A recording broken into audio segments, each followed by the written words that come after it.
So we're trying to find a pattern where it is something we're familiar with. The ones like, let's say t of n equals, let's say 3t n minus 1.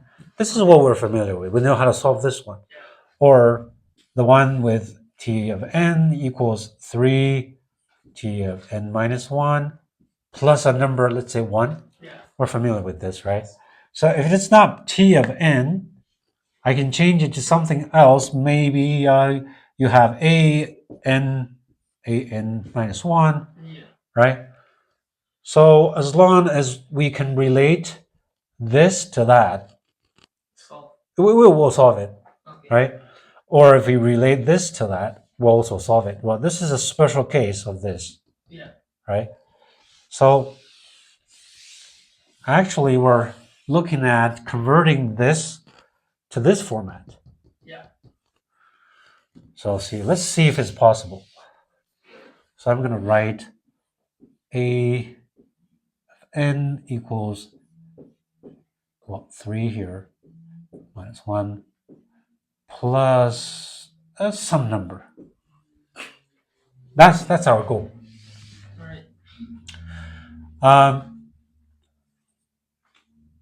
So right here, if I have t n plus something here, maybe x n, this, right?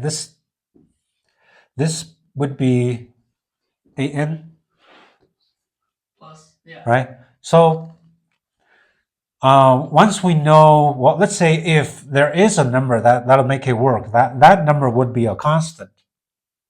So it'll turn into the d. Yeah, that number would become a constant, and once that's a constant, this would not affect the value of x because it stays as a constant. Okay. And this whole thing, here's the n, right? So it changes when n changes. Okay. So if I write a sub n equals t sub n plus xn, then if I ask you, well, what is a sub n minus 1, right? What is this? So if you know that this is that, so what is this? T to n minus 1 Uh-huh. Plus x times n minus 1. Yes. Right? Yeah. It'll follow. Okay? Okay. So if we are able to find something here like that that's going to be a constant, Okay. then we're just going to solve that problem. So, well, suppose we don't know if it's possible. Let's just do that, right? All right. Suppose that is possible, then we would have to do something like this because we know what that should look like. If you put an x there, and this has got to be n minus 1, right? So make it like that. And let's say plus y, right? Okay.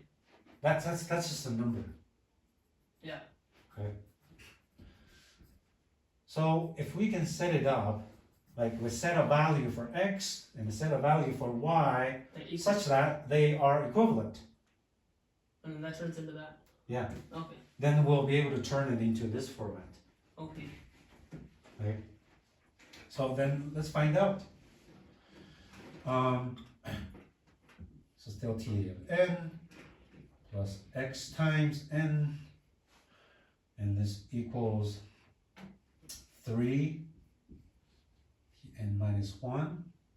Okay. Right? So this times that becomes 3x n minus 1. Oh. Right? We just gotta be patient.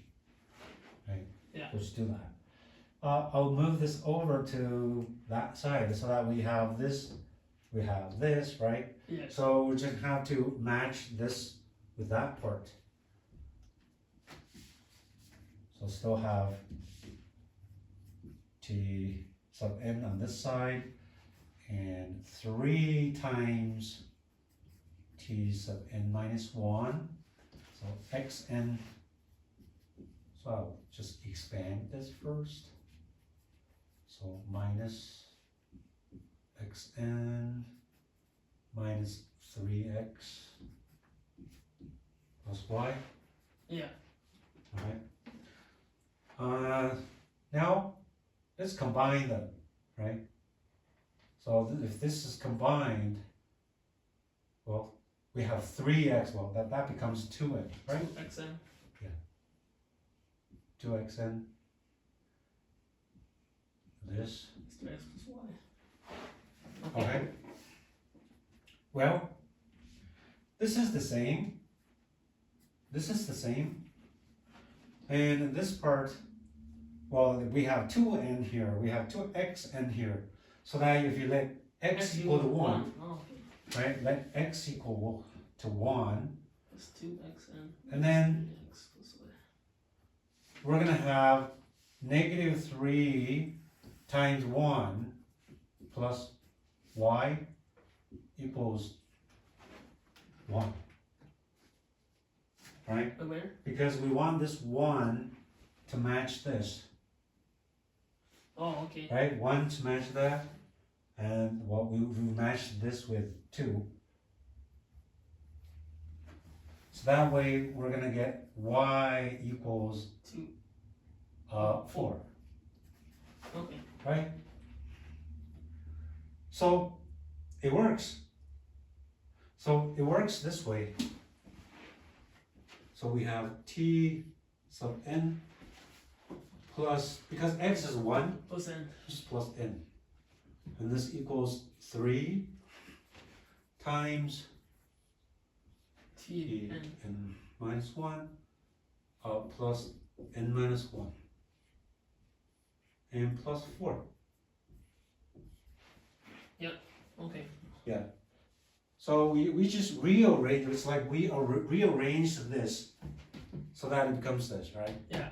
And this does match this, Yeah. right? So if we let a sub n equals t sub n plus n, right? Okay. So then a sub 1 would be equal to t sub 1 plus 1. Yeah. And we'll have, well, because t sub 1 is 1, so that this becomes 2. Yes. Okay? So the initial condition is that, well, a sub 1 is 2. Alright. So we've got, A sub 1 is 2. yeah, we got a sub 1 is 2. So I can rewrite this as a sub n equals 3 a sub n minus 1 plus, plus that number. Yeah.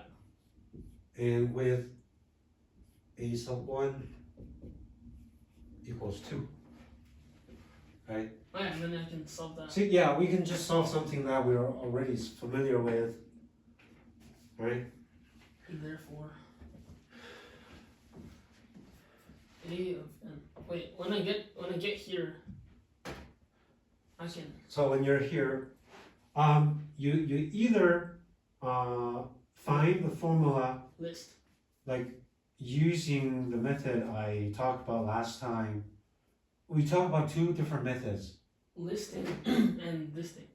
Yeah, either you list a whole bunch of them, Yeah. then you add them up, or you just do something similar to this. Wait, can I have a review? Yeah, we can review that, right? So we're here, so that I can erase this part now. So I'll.